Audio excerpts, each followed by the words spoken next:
Hello, everyone, and welcome to ELLEvate, Supporting Women in Leadership. My name is Emily Osier-Murray, and I'm the Director of Alumni Relations for the NEAG School of Education. I have the pleasure of introducing our moderator, Laura Burton, Department Head for Educational Leadership and Professor in Sport Management, as well as our panelists. Fany Dejesus Hannon, Director of the Puerto Rican and Latin American Cultural Center, and Vanetta Romeo-Rivers, Director of Teaching and Learning at Regional School District 10. Unfortunately, something has come up and Carol Stiff is unable to join us this evening. I have a few housekeeping notes to share. Closed captioning is available. Locate the Zoom toolbar at the bottom of your screen and click the arrow next to the closed caption icon, then select Show Subtitle. During this event, you are not able to speak, but you can type your questions in the Q&A section below at the end of the discussion. This session is being recorded, but no attendee info or comments will be shown. And with that, thank you all for joining.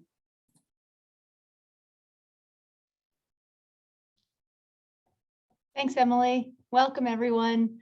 My name is Laura Burton. As Emily said, I'm a professor in sport management here in the Department of Educational Leadership in the NEAG School. I am thrilled to be joined by my friends and colleagues to have an exciting conversation around leadership and specifically women in leadership. And it will be a conversation, so I'm excited to hear from everyone about their thoughts. And I'd also like to say before we get started that Emily has shared with us that this is the highest attended panel that they've had in the ELLEvate series, so we're quite proud of that. And I think it's clearly a testament to the amazing women that you see on the screen before you. So I'm excited to have the conversation and invite you to share your questions in the Q&A because we'll have plenty of time for questions. And Fany, do you want to tell us a little bit more about yourself, and then we'll turn it over to Vanetta for another bit of introduction. Of course. Buenas noches. Good evening, everyone. Thank you so much, Laura, and the NEAG School of Education and the UConn Foundation for inviting me. This is an honor and also a pleasure to be here talking about a topic that is very dear to my heart. I'm Fany Dejesus Hannon. She, her, hers, ella, ella pronouns. I was born and raised in Honduras. I came to the United States when I was 20 years old, and I'm very proud of my age. So I can tell you that I've been here in the United States for the past 24 years. So I didn't speak English when I came to the United States. So I'm very proud of my linguistical capital. English is not an easy language, but here I am. So I'm speaking to you all about leadership. I'm also the director of our wonderful Puerto Rican Latin American Culture Center at the Stores campus. And I'm also an affiliate faculty with El Instituto. But also in my spare time, I've been pursuing my doctorate in higher education administration. My research is on sense of belonging and peer mentoring program for self-identified Latinx students. But what defines my life is the love of my family in Florida, but also the love of my partner in Connecticut. So I'm gonna stop there, but I'm looking forward to have this conversation with all of you. And thank you so much for spending your Thursday with us in this New England weather. All right. So good evening, everyone. And let me just echo the welcome that both Laura and Fany have shared with you this evening. My name is Vanetta Romeo-Rivers. And like Fany, I am an immigrant, proud thereof. I was born and raised in Trinidad and Tobago. And this is my, I would say, 22nd year in education. Started as an ELLEvate teacher in Glastonbury, Connecticut, and then, became an administrator in New Britain, Manchester. And my current position is the Director of Teaching and Learning in Region 10, which, a lot of people are like, where's that? It's Harwinton and Burlington, Connecticut. So I, like Fany, try to have a really kind of balanced approach to this female leadership and empowerment path that we're all on. And in addition to being a career educator, I am happily in love with my husband, Cecil Rivers. We have two sons, Grayson and Graham, and it is through their support and the most amazing love in my whole heart that I do this work on behalf of not only my family, but everyone's children. And I think that when we start talking about the whys and living a purposeful life in your professional life, I hope we can, kind of share a little bit about how that drives the work. Thank you both for that introduction, and absolutely, Vanetta, we will move in that direction. But maybe let's start with the how, and thinking about how we lead, and perhaps how we might lead differently and similarly to our colleagues. So, Fany, would you like to start that part of the conversation? Yes. And before I answer the question, I wanted to say that I'm also a very proud alumni of the NEAG School of Education with the HISA program. Yes, class of 2008. And look what happened, everyone. If we have HISAs in the audience, you can find a job. That's possible. How I lead. So this is me. So I'm a Latina. I was born and raised in Honduras, and I lead as a Latina. I'm a servant leader. This comes from the values that I have learned from home. I come from a collective, family that values love, respect, and trust. I don't lead as a man because I'm not a man. And I cannot reinforce enough that this is who I am, and I own, my leadership style. I was born and raised in Honduras. Being Honduran American brings some other sets of how do I lead. I believe in the power of the we. I believe that I cannot do my job as a leader without my tribe, without my village. And I own that. It's not easy because, as we know, I think that society and here in the United States is very individualistic, but I do believe in the power of collective thinking. That's one piece. The other piece is I do believe in familial capital. I believe that family matters. And I do have my chosen family, which is the team that I have here in PERLAC. And I do present myself with those components, with those values of leading with others, not alongside, but leading together for a common goal. I come from a family that my father and my mother were my two icons. And there are four of us, four wonderful women now, my sisters. And I think that when I think about the way that I lead, it's part of that. It's part of my family. It's part of my culture. And I lead with different languages, not only the fact that I speak Spanish and Portuguese, but I also lead with the language of love, and something that I wish it could be more embraced, because you need to love what you do, but you need to also maybe not love yet, but appreciate the folks that work with you and that you lead with them. I'll stop there. Vanetta, would you like to follow that thread? Hard to follow that exceptional response, Fany. And ever since we met, I've shared with you that authenticity is something that I aspire to every single day. And that it is, as you say, difficult to hold on to because there are structures in place sometimes that make it hard for you to lead authentically and for you to bring your whole self to work. And that has been my journey. I will be 48 this year. And I think it's it evolves, this journey of trying to bring your whole self to work. Who I was at 25, when I first started this career is not who I am now. The confidence that I have now in bringing all of myself to work is not one that I had, earlier on in my career, right? And some of the things that you've talked about, it comes up when you have to be the voice at the table, leading conversations, or perhaps not leading them, but changing the narrative and changing the conversation around leadership decisions. And sometimes when you're that lone voice, when you're that voice that is not typically represented in leadership conversations, it takes a certain type of courage and vulnerability to put yourself out there in order to ensure that those considerations are also at the table. So In terms of how do I lead, I try to be, I'm Trinidadian. Any Trinidadian person would tell you, we shoot from the hip. We're very open and honest and transparent people, you know, and sometimes that is where the hard work is, in having difficult but necessary conversations. And to have those difficult and necessary conversations as a woman of color, sometimes I don't have the luxury of not having those conversations.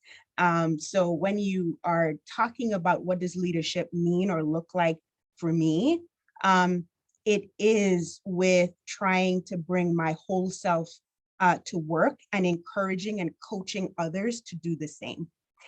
Because the honesty and transparency and openness that allows you, and the freedom that allows you from leading from the inside out instead of the external structures in, is a valuable lesson that I have learned in leadership along the way. Thanks, Vanetta. I want to and as I think about how I've come to leadership and how I kind of balance those identities that I think that you're both speaking to.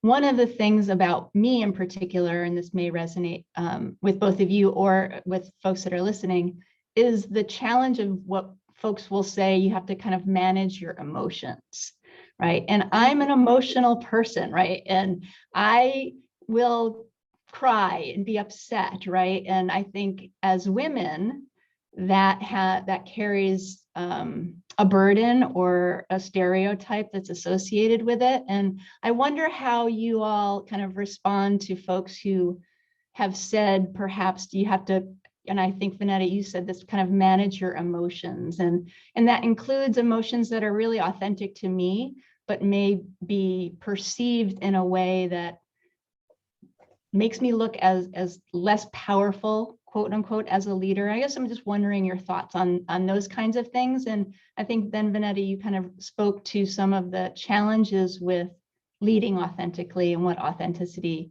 means in that leadership space. Right. So, especially if the definition of authentic is not necessarily part of the structures that create leadership, right? So I will give you two examples of things that have been, two or three examples of things that have been said to me in the past 4 years of my career, right? So as I said, this is my 22nd year. I've been an administrator for about 15 years now. And yet within the past 4 years, someone said to me that I am not an executive leader, that I don't know how to be one, and that it's okay. And that person implied that I haven't worked at that level of leadership before. And it's not necessarily my fault that I don't know how to be an executive leader. Someone else said, when principals see me coming, they know I mean business, and my visits are too purposeful. So maybe I should just kind of hang out and just go, right? Which is like the equivalent of water cooler talk, is how I took that. And then for all of you who are thinking that this is a PG-13 webinar, I'm here to bust that bubble, because someone else said to me, I have a don't fuck with me vibe. And I laughed at that and I said, thank you. Because what would make someone think that they can? And I just want to say that all of those things that were said to me by white men in a professional space. And they stuck with me and have continued to stick with me. And I just wanted to say that in these situations, you can use them as a whetstone, right? You can use them as the thing to kind of keep you sharp, to kind of hone your professional skills.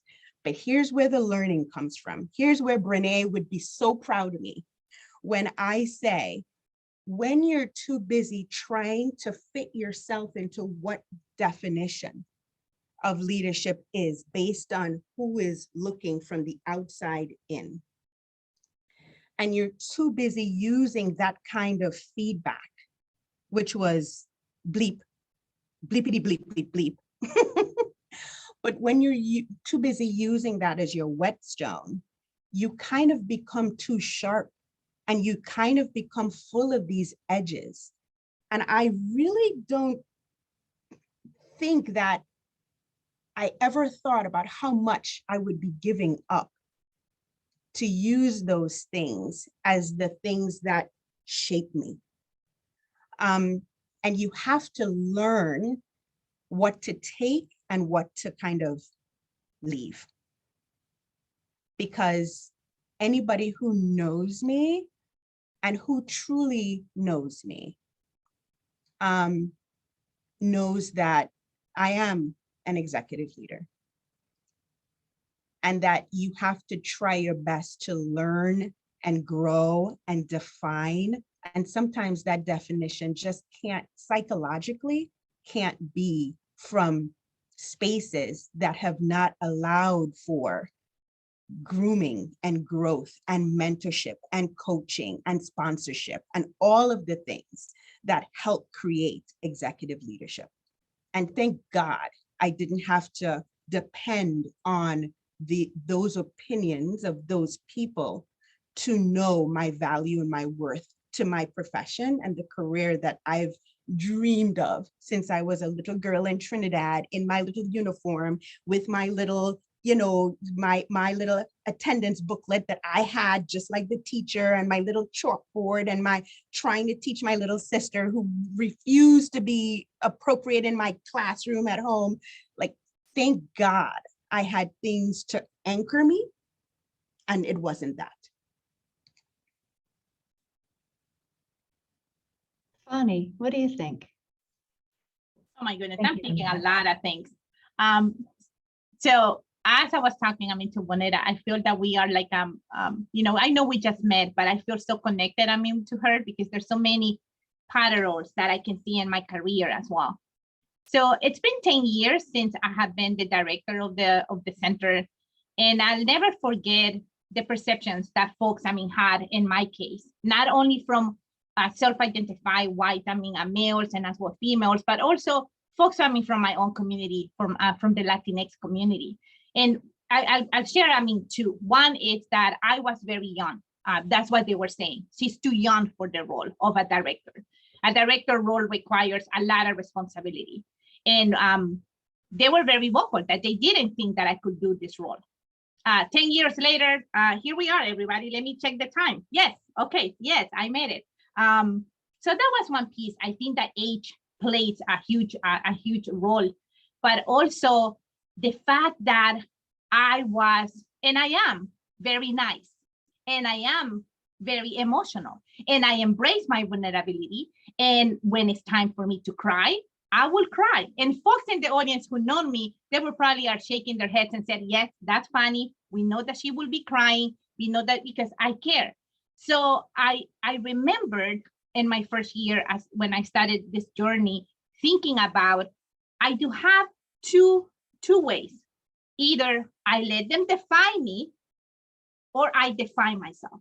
And I remember what my beautiful parents, Marco and Reina, they always say this to me and my sisters. You define yourself. You define the people. Don't let everybody else define who you are. And that's the road that I chose. And probably I will start crying at some point because this is who I am. So I said to myself, I will lead the way that Fany Dejesus Hannon, it has to lead. The system is not built for me or women like for me and Vonetta. Let's be real. Let's call it as is. It's not. And you take a risk. I did take, and I have taken, and continuously taking, everybody, many different risks. But this is who I am. So if people are going to see me and said, we know that she means business, but we know that she's gonna always bring the candor, the love, and probably the tears. But at the same time, I will be in results in the way that I define my own leadership, in the way that I present myself. I love color. I have shared this, in our production episode, that I love wearing pink and I love wearing color and I love wearing bright colors. And it's so interesting how in our society that is being seen also as a deficit. We as a women of color, we have to wear, and as a women, right, in leadership, we have to wear different type of colors and be, so we can fit in. No, I'm sorry. This is who I am. And I will continue wearing what Fany has to wear to make sure that I am very confident in my own capacities and capabilities. But it's not easy because, again, the system is not conducive, for us. And I think the vulnerability, I'm always very surprised how folks, tend to take it as a weakness, and it's not. It's not. Our tears, our love, and our language, right? And as a Latina, I give hugs, and obviously, respectfully, that is my culture. But I will never compromise who I am. And even though the system is not built for me, I will continue being sure to make a change for what I believe is the right thing to do for me and for the communities that I'm responsible, to serve.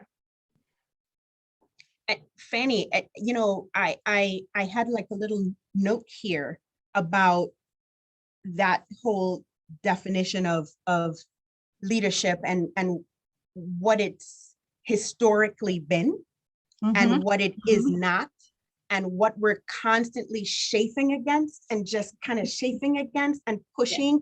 The way you say that it's still hard. Yes, it is still hard every day. You should see my office. It's so my office, my home. It is just full of inspirational things, because there's so many times during the course of the day that you have to recenter, that you have to take a breath, that you have to not be demeaned or diminished or muffled or silenced. And you have to find a way to navigate a system that may not want you there to begin with, right? Or want you there, but they don't want your mouth. They don't want you to say anything, right? But I can be both a vulnerable leader and strategic.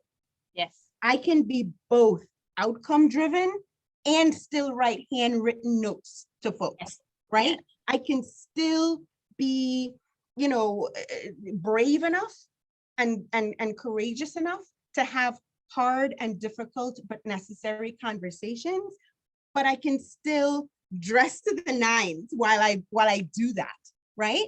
Yes. I can, yes. I can just kind of hold people accountable for our shared goals and moving the needle towards those shared goals, but I shouldn't have to worry so much about likability while I do it. And that's the thing with women, right? You have to try to, and try to be likable, try to, modulate your tone, your volume. If Fany and I were to find someone else's definition of success as women in our respective fields, right? We would have to bleach so much of ourselves. I would have to bleach, in order to be this professional, right? And what is that actually? Help me understand what that is, right? After all of this lived experience, after all of this education, after all of this stuff on the wall, the people saying some of these things to me, guess what? I got the same cert, dude, but so how, what is the definition of this professional or leader or, in order for us to be that, I would have to rid myself of my accent. I would have to rid myself of my natural hair. I would have to rid myself of talking with my hands. Yes. I would have to rid myself of taking really deep breaths and a nose flare at times when I'm just suppressing, and getting ready to say what I need to say, but the nose might flare until until I can regulate myself, right?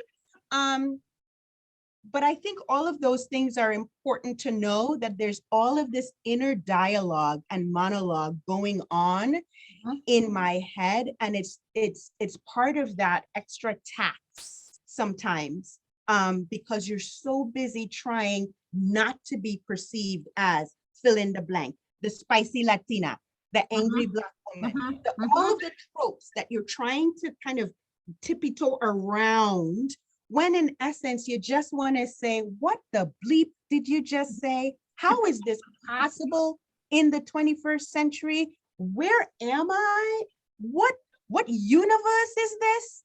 I cannot believe you just said this, and that you don't recognize that this is my place of employment. Yes. And that is not okay. And that we're in the business of growing and raising and nurturing people's children. And we can't do that if we as the adults aren't where we need to be.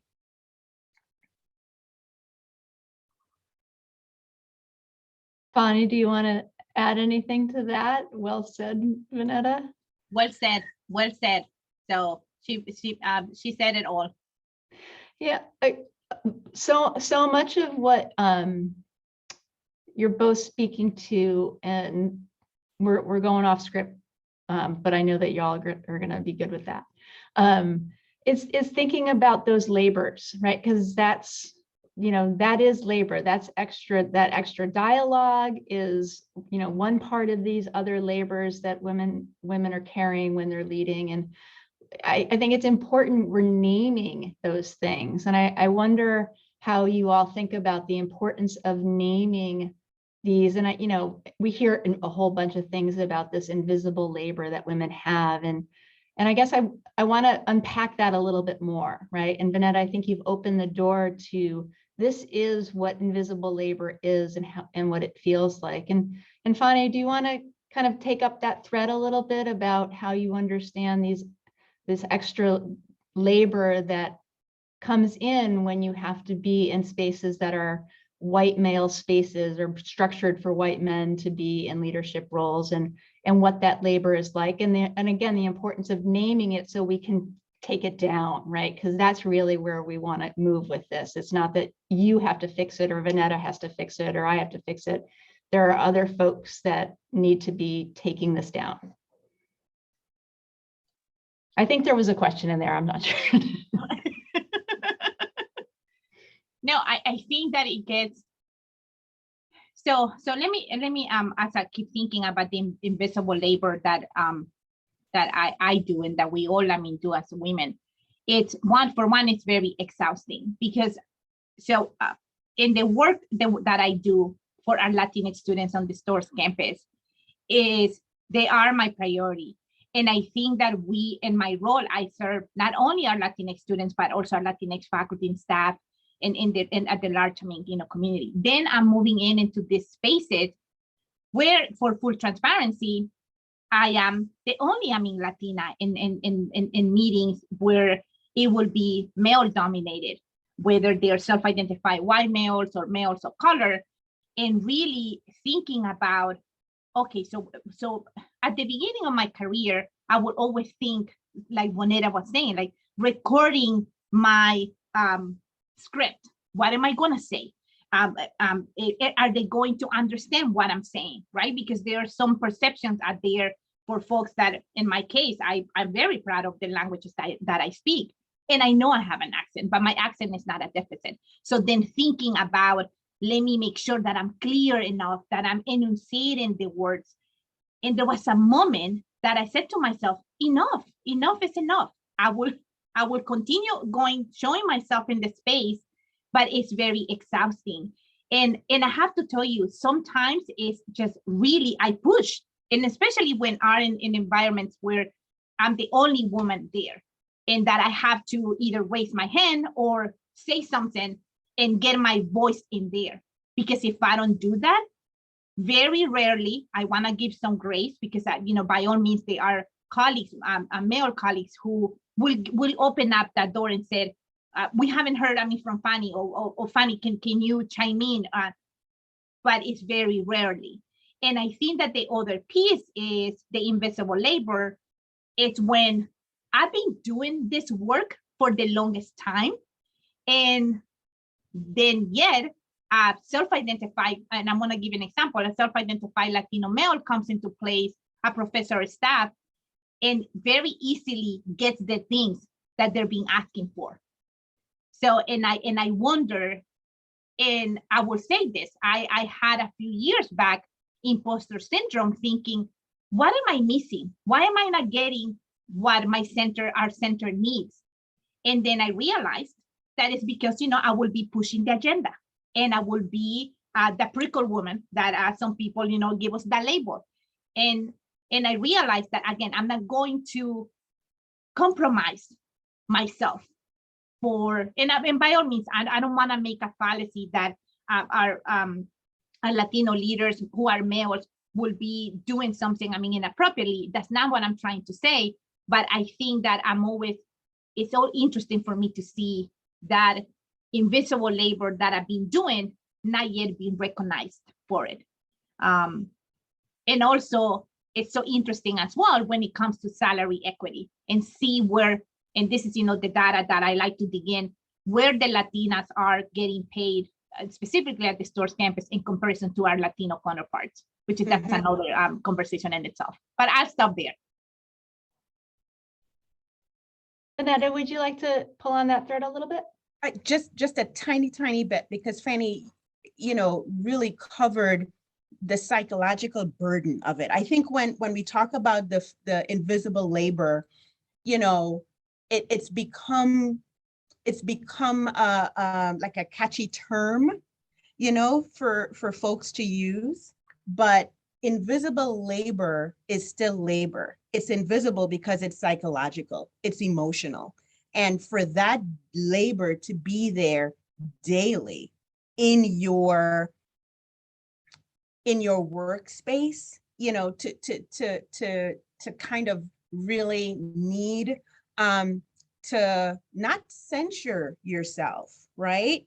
Not mute yourself, but constantly modulate yourself so that you are communicating effectively in a way that, one, you can be heard, right? And what does that look like and feel like when it's compounded on a daily basis, because you're doing it in multiple professional spaces, and you're doing it with multiple people every day, and you're doing it with people who, quite frankly, aren't used to being led by someone who looks like you.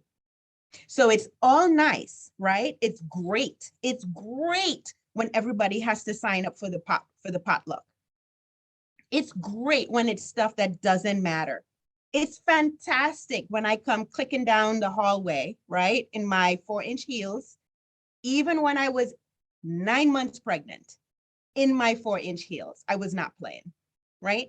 So as I'm clicking down the hallway in my 4-inch heels, Fany, you would love them. And I am trying to have benign conversations.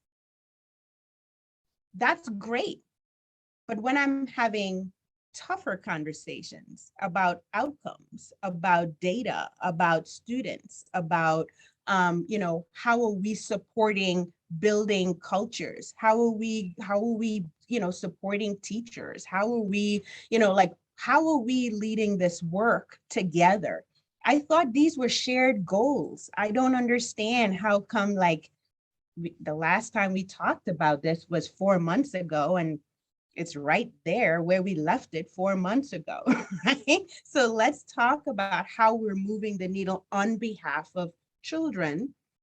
And if I have those tougher conversations that have nothing to do with the potluck, and nothing to do with the impending storm, and nothing to do with, benign stuff that don't mean anything. Once you start having those conversations, that's when the labor of leadership as a woman, or leadership with the intersectionality that I have, leadership as a woman of color, that's where you start feeling that labor. Because in order for you to move that needle and to have this kind of I mean, I don't see how I've been in situations where a man would say the exact same thing that I've been saying for months, and then a man would swoop in, right? Just swoop in and say it with such authority and everybody's like, I get right on that. Yep, I get right on that, and I'm like, what in the holy hell? I have been saying this for 6 months now. I don't get it, right? So the labor is, how do you not keep spinning about that? How do you not stay in that place where you do have imposter syndrome? You do think, do I belong here? You do think, maybe I'm not a leader. Maybe I'm not a real leader. You do think, perhaps I didn't learn enough. My 4.0 at UConn would beg to differ, right? Maybe I didn't, really understand the adaptive part of leadership. Nope, I think Fany and I have talked about that. We are adaptive leaders. We are humane leaders. We do understand humanity and the feelings that are involved in leading, right? Not just the data. And we do push out of love and a moral obligation to do what we're doing. At least that's what pushes me, right? And yet still, the invisible labor is you second guessing all of that, or you being put in a situation where you have to smooth out how it is you're going to get this stuff done. Because if you say it and it comes from you, it doesn't necessarily have the same impact. And what does that really mean on a daily basis? And the weight, the psychological weight of that. That's what invisible labor is. Thank you both for that. And one of the things I'm hearing as we transition a little bit, and it's a powerful thing, and I want you both to speak to it, is this notion of your how, or I'm sorry, this notion more of your why, right? Because we talked a bit about the how, but this notion of the why, that kind of anchoring of your purpose and how important that is, right? Because I'm hearing it, but let's name it specifically, and maybe Fany, you can start with, what drew you here, and what is that anchor, that how, that why? I keep saying that, how. Yes. So, okay. And like I said, don't be surprised, everyone, if I start crying, because, I do love what I do. So I think my why came, I'm a people's person. So I did have, this epiphany many years ago. By the way, I'm 47. I'm going to be 47. I'm 46 years old. Since Vonetta claimed, her age. So that way we can, I can say the same. My why, when I was a student, I went to Smith College, and I didn't have any Latina or Latinx folks as a role models. But I'm very fortunate that I had African-American and as well white women who took me under their wing, and they were my mentors. But I wanted to give something to my community. And as I was determining my why, I love working with people. And I have so many selves, right? So I wanted to become a diplomat. I wanted to be a human rights advocate. But I was raised by an empowered woman, my mother, who was a teacher. Then she became a principal in Honduras and taught me that education matters. So I landed in my senior year, like many of our seniors, I took this class, education in the United States, and really opened up my eyes. But before that, I worked for so many years in a community college. And that work really defined me, but it was not the work, it was the people that I work with. So I landed and I said, one morning I was flipping up pancakes, and I did realize that I wanted to work with the youth. I wanted to work with college students. And then when I started dissecting what college students, right? And in my journey, I started my journey in higher education, working with many different type of students. But then I came to PERLAC. That was my graduate assistantship in my HISA years, and I loved it. So this cultural center became also my home away from home. And that's what you will hear from our Latinx students and from our students of color and our first generation college students, how the cultural centers are the home away from home. So it's a big circle. what motivates me, what gets me out of bed every day is to see the transformation in our Latinx students. And I'm going to start crying. I told you, I warn you, because I love them. They're the reason why I get up every morning to do this work. I love seeing them finding who they are, because many of them, they're still finding out what will be the career. Some of them, the majority are first generation college students. So they're trying to find out what it means to be in college, and their families love them and support them. But I love how many of them have said, you are the first Latina mentor that I have seen. But I want more Latinx mentors for our Latinx students. I want some other folks as well that can become mentors for them. So that's my why. Continuously working, empower them, believing that we can make, and we are making great contributions. So I believe in the power of education. I believe in the power of higher education. We are a public institution, so that's another talk to really talk about what a public, education means. But my why is them, is you. My Huskies forever, my Perlakians. That's what I get up every day and fight with love, with passion. But that is my why, and I keep always going back to my mother, whom I love so much, and really thinking about the transformation that she also did when she was a teacher and a principal. So, and that's what really brings me back to the reason I'm doing this work, which is not a work. This is my calling, and I will continue doing this.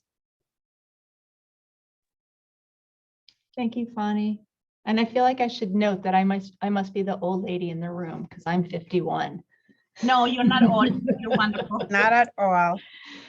Get older. Vanetta, would you like to So take that up? as I shared within my intro, I was born and raised in Trinidad, and my whole upbringing, my whole sense of self-worth and value and identity, mapping, all of that happened in a country full of brown people just like me. So I had teachers in my life, neighbors, everybody looked like me. And there is such a value in forming your identity in a space where that's possible, but also teachers in my country are revered and respected and pillars of society. And it was such an honorable job, right? Such an honorable career that when I think about teaching, that's where it stems from. It stems from me being a part of a society and a community that values education and teaching and learning and being educated and books and reading and calculating and mathematics. Like it was part of my upbringing to see and feel that joy and love and appreciation for the profession. So that's what I knew. And then I became a teacher.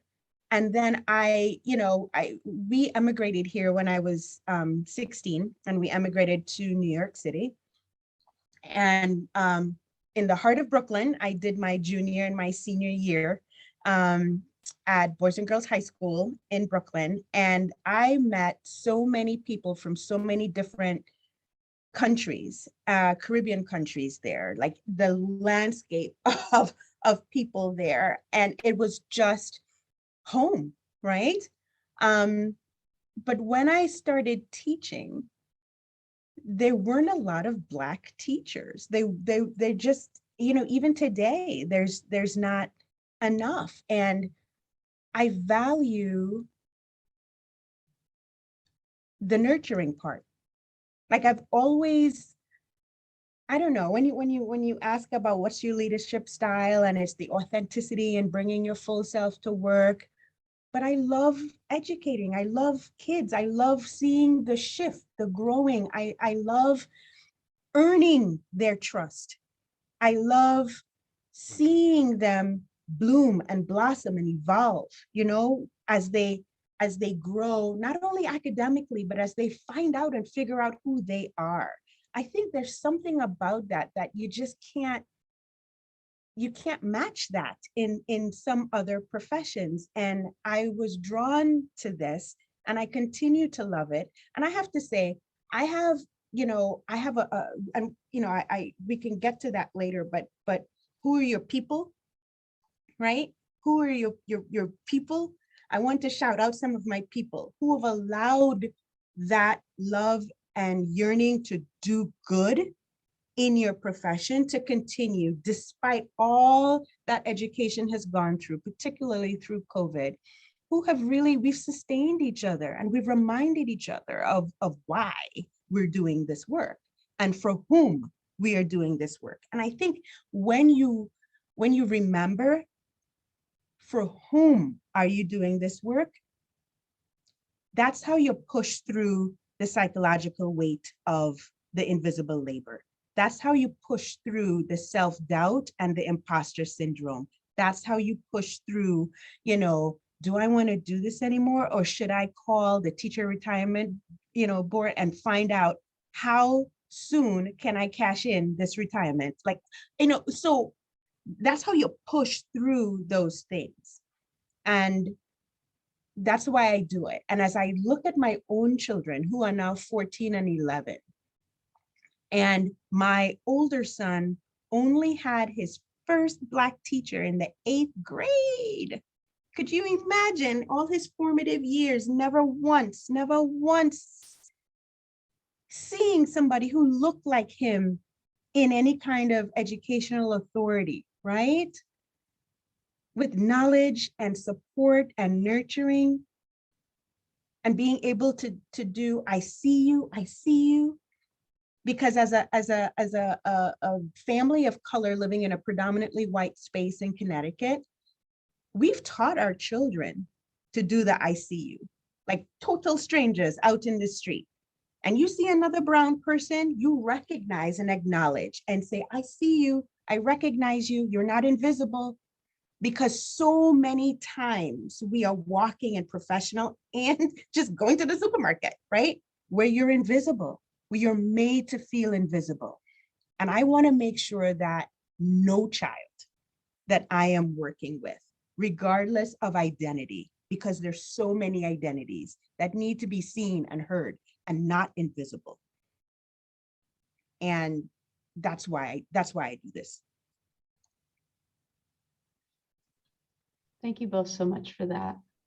And that transition, I think, Vanetta, we want to talk about your people, right? And our people and the people that are there that have served kind of in, you know, mentor roles or sponsor roles, but really it is about the people that are there for you. And maybe you could speak a little bit about how important that is in your development as leaders, and how you are in sharing your positions as leaders and developing and teaching those that are coming after you. So, Fany, you want to talk a little bit about the people that have been in your world for leadership development? You've named some, but maybe just talk a little bit more about that.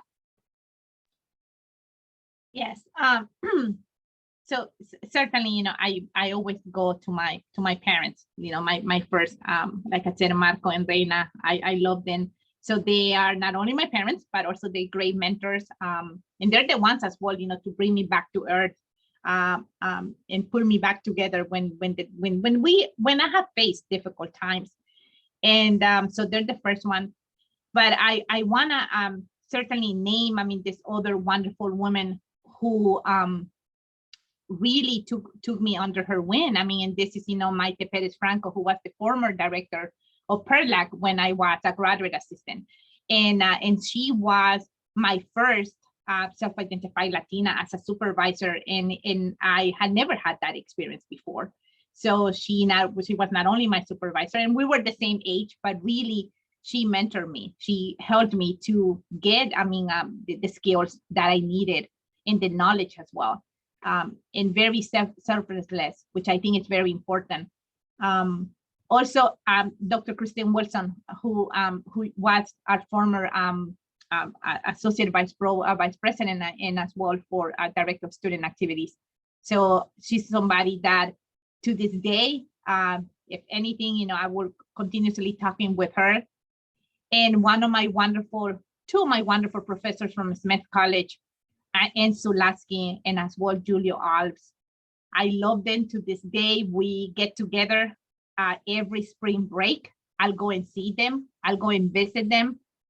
And I don't get to see that often. I mean, Christine and Maite, but with Sulasky and as well with Julio, it's our tradition. And for those of you who are students and you're watching this, make sure that you continue giving thanks, I mean, to those mentors that have been there, I mean, for you, and keep them updated. So, and as well, one of my besties, Angela Rolla, who is not only one of my best friends, but also she's a mentor, right? So we exchange, I mean, this mentoring, who has been giving me so much love. And the last piece I will mention, my sisters. I know I'm the oldest, but I have 3 sisters, and my sisters, Indira is my spiritual coach. Carolina is my bookkeeping and reading coach. And my last one, the youngest, Marcela, is my fashion coach. So I love them. They are the ones who have also been mentoring me and giving me so much love. So I'll stop there. Vanetta. So I'm listening to Fany, and I didn't have that kind of formalized mentorship that you have, and I think that's one. Someone just wrote. I was just looking at the chat, and someone had asked, like, why is it so difficult, to recruit, women in leadership, women of color in leadership, like where. I just have to say, I think it was Paula who said it in the chat. I just have to say, we are not unicorns. I can list and name, as I will do right now, several, multiple people. We are not unicorns. There's a me and a Fany everywhere, right? And it's just that going back to those structures of who decides the value of a person's contribution to a space, to a professional space? Who decides the definition of professional? Who decides that wearing color and lipstick, thank God, I was so glad to put on some lipstick tonight with no mask, right? Who decides, that what we can contribute isn't valuable enough to make it into the paper screening, to make it into the first round interview, to make it into, well, perhaps there should be some kind of formalized mentorship to polish and elevate, right? No pun intended, but to polish and elevate people who can do this work. And we are all capable of doing this work, but are the hiring managers seeing that? Are people nurturing in high school, in undergrad, to, like what does an educator really look like? And what does the life of an educator really look like? And do we value it the way in my country it was valued and heralded as this phenomenal profession? Is that what's happening now? And if not, why not, is the question. So I didn't have formal mentorship the way Fany did, but I always had my people. And I call them the people in my red tent, if you've ever read that book, right? Sue Hamrock Lemke, Charlene Melville, Joy Wright, Marjorie Light, Tracy Peterson, Melissa Kwan, Dr. Joanna Ali, Dana Corvo, Sarah Beth Markham, Courtney Patterson Fay, Stephanie McKenna, like these are people who knew me when.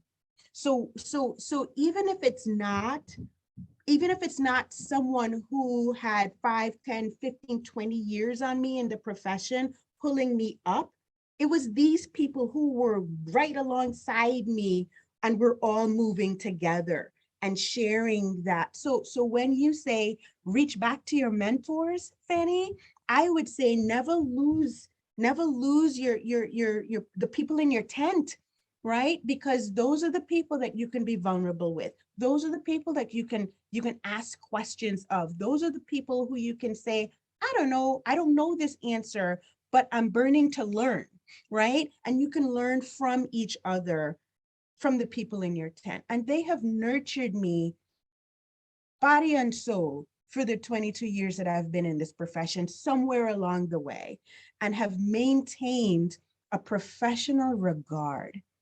All of these people are not unicorns, and all of these people aren't people of color, right? They're people who get it and who've been a part of my professional growth and evolution, who can definitely look back and say, remember when? But we can also look to the future and talk about what we hope to accomplish on this journey together.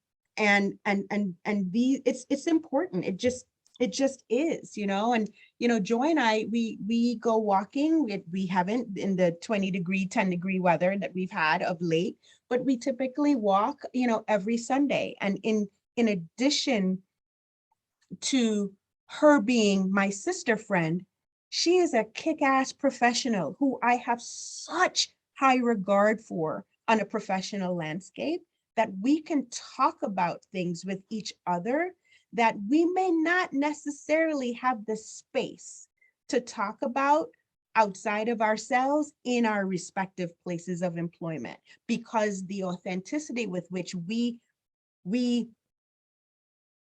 can have real honest conversations, it's like a gold mine. And I think you need to find those people in your life and hold on to them. So it's not necessarily, Fany's experience with mentorship and sponsorship, right? Where somebody is reaching down for you. To be honest, I didn't have anybody reaching down for me. I'm a social person, and I love entertaining and having people at my house for dinner. And I love those things. Like when you're my people, I cook for you, right? But I'm not a networker. Like, networking is a completely different skill. And I am not necessarily as comfortable with that as I should be. And I don't know if that's part of like the whole male, female thing. Like, I'm not on the golf course. I'm not interested in that. I don't want a water cooler. I don't want to be talking about the game at the water. Like, I who cares, right? Did you see these SAT scores? Can we talk about that? So I don't know how to schmooze, and I feel oily and grimy when I do that. And I don't think that that's part of like the female context for professional growth. And I don't know where I land on that. And I would love to hear, Laura and Fany, I would love to hear what you think about this whole networking is the way to go. You gotta golf, you gotta go to the dinner, you gotta be a part of this association, you gotta, sidle up and be in this exclusive place and network. Can we just talk about the work, please? So I struggle with that. And maybe that's why I had no mentors, because I wasn't reaching up and stroking people, because I'm not a good stroker. But I think that, well, anyhow, so now that I'm part of your village, I hope that, we get together and cook together. So that would be amazing. We'll cook. I'll cook for you too. So, but your last comment really struck me, because I think that there's also that perception, right? I remember, this is a few years back, having a conversation with somebody who said, well, are you going out to have drinks with so-and-so and so-and-so? That's where the action is happening. And I said, no, and I'm not going to go out and have drinks with so-and-so and so-and-so, because I just want to talk about the work that we're doing. That's why we have these meetings. That's why we have what we need to do. I'm not going to go out of my way and do all of that. No, I'm not going to, because I think that for me, it really devalues the work that I'm doing. If I'm all of a sudden I have to go and play golf and or play that game like you were saying, Vanetta. No, this is the work. I'm doing my work. I'm acting with integrity and honesty, and I'm saying what I need to say. So I don't have to have drinks. I will have drinks with the people that I want to have drinks with, but I don't In my have house cooking. Yes. in my house cooking. Cooking. All of that. But it fascinates me, right? So, and I think that is another, for the purpose of our conversation, like that male Difference. leadership, perspective. That difference. Yes. Yes. And not only it that networking piece being part of that difference, but the outcomes of that, right? Like, what are the results of that? Yes. The results of, if I don't network, but, does it sound like Fany and I have been eating bonbons for the past 20 years? Absolutely not. And yet still, right? Yes. We're here. Yes. So a couple things, and I hate networking, full stop, right? Hate it. Vanetta, you raised an important point that was the start of the comment that Paula had raised around where do we find, right, these educational leaders, and your point about not being unicorns. And I think you're naming specifically that when organizations are like, we can't find, you actually have to turn around and look at the organization and go, what are we doing wrong that we are not bringing up these great women in leadership with all of these varying identities, right? That it's not looking to see what, how to find these people. It's looking at the organization and saying, what do we need to do to be a place that is going to support and bring that up? And I just want to kind of name that specifically, because I think that's exactly what you're saying there. And there's a question in the chat, and I do want to speak to this directly. It's around the some of the labor around having invisible identities, or identities that aren't visible to folks to see. And I just want to say specifically, as a proud member of the LGBTQ+ community, that I hear the same thing that you and Fany are saying around anchoring your purpose and making sure that when I'm in a space that people know that I am happy to be a lesbian and I am happy about who I am. And I do that because of being an educator and knowing how important it is for my students to know and to see someone, because I can pretend, right? I could not disclose who I am, but to do that, I feel, is more harming than it is to be safe for me. So I think if we are blessed to be in the kinds of positions we are, whether it's a leadership position or we're just a first-year teacher, that we're blessed to have the positions that we have, and that we have to anchor it back to why we're in this space. And that should include making sure that we're educators, right? And we're there for people. So I just want to say, I know that for different people, they're going to have different levels of comfort with their visibility, but I always go back to that anchoring of a purpose of, this is what is the right thing for my students to be able to see. And quite frankly, I'm really damn proud of who I am.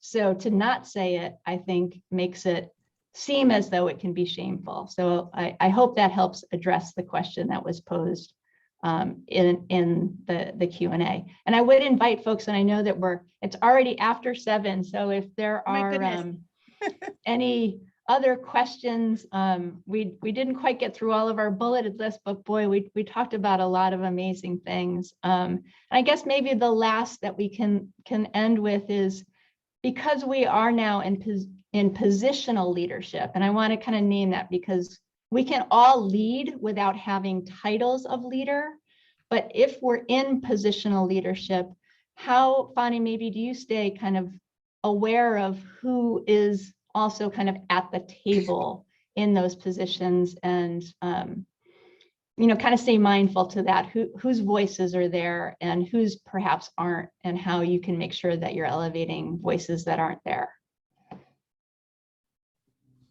So as a feminist and as a strong, Latina, and actually, let me say that again. As a strong feminist and Latina, I'm always looking who is doing the work at this university, specifically at the Stores campus. And surprise, women.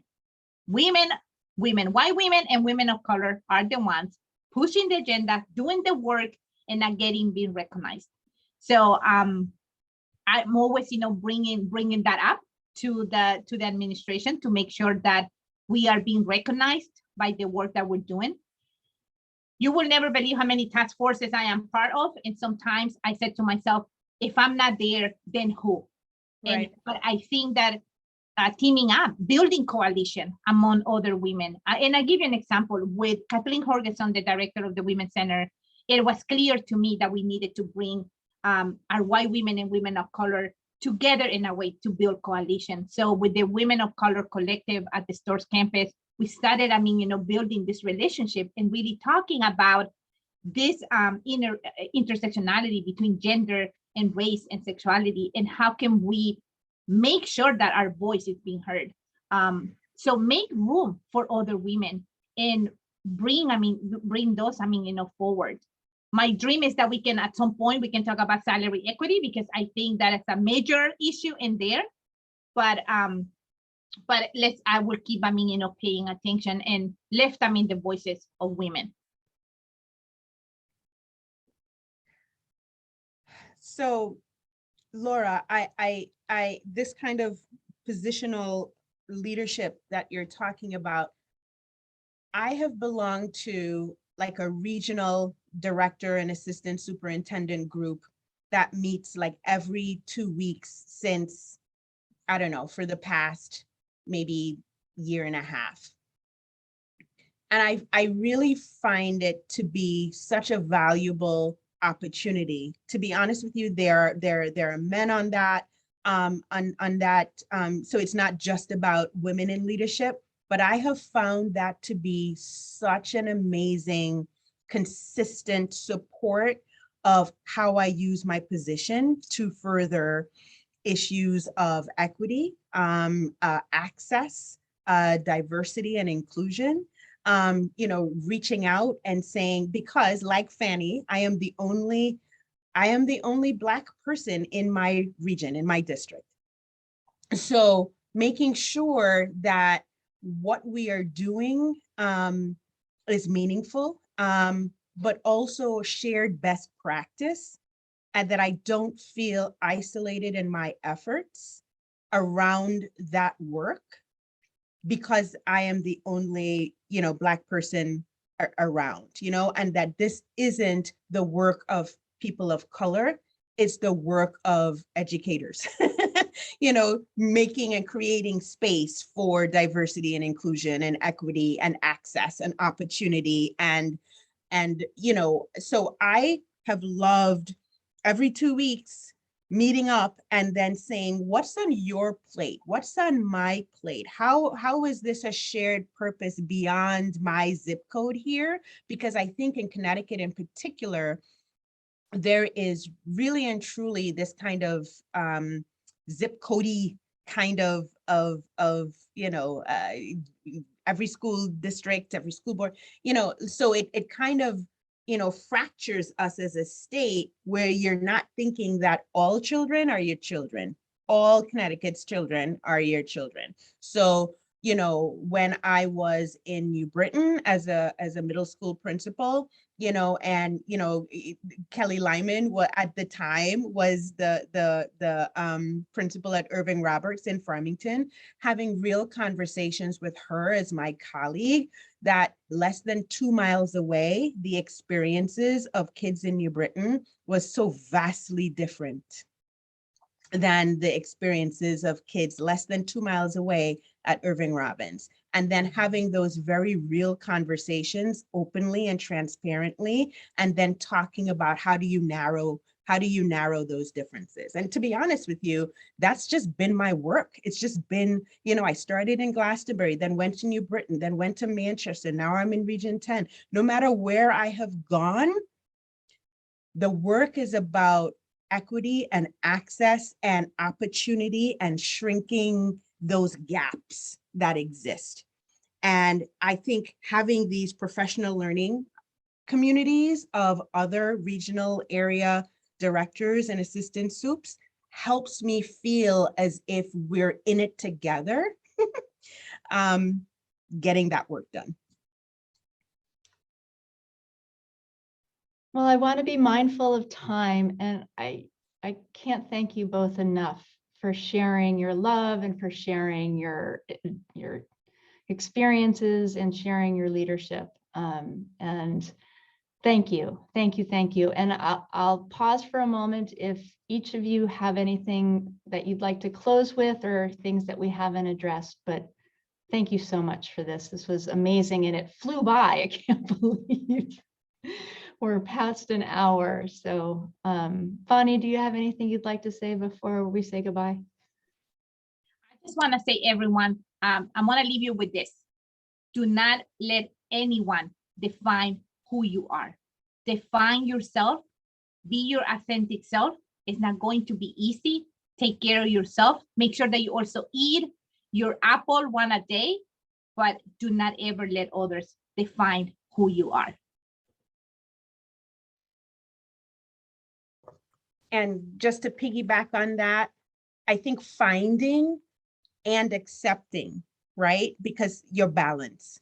Because I think sometimes you try to find this balance and then you have all kinds of guilt, right? I am not Catholic, I am Buddhist. And yet still, there is all of this guilt, right? There's the guilt of mama guilt.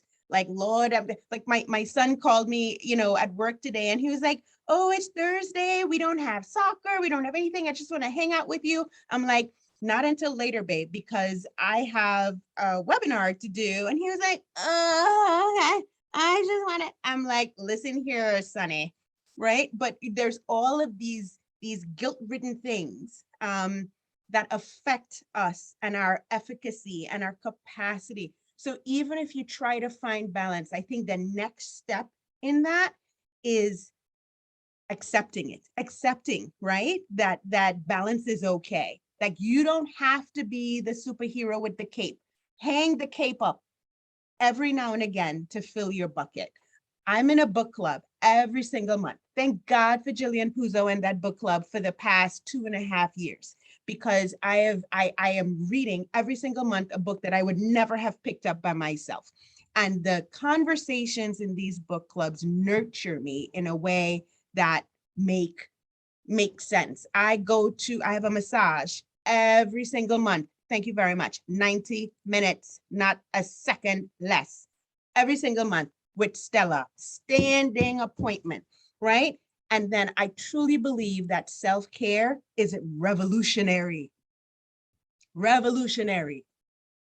You've got to do it. You've got to find that balance. Fantastic. And if you can see in the chat, I think people have really enjoyed this. So thank you both so much for all that you do and for all that you are. And we're so appreciative of this. This is fantastic. Have a great night, everyone. Thank you again for joining. And thank you again, Fany and Vanetta. Thank you. Muchas gracias. De nada, mi amor.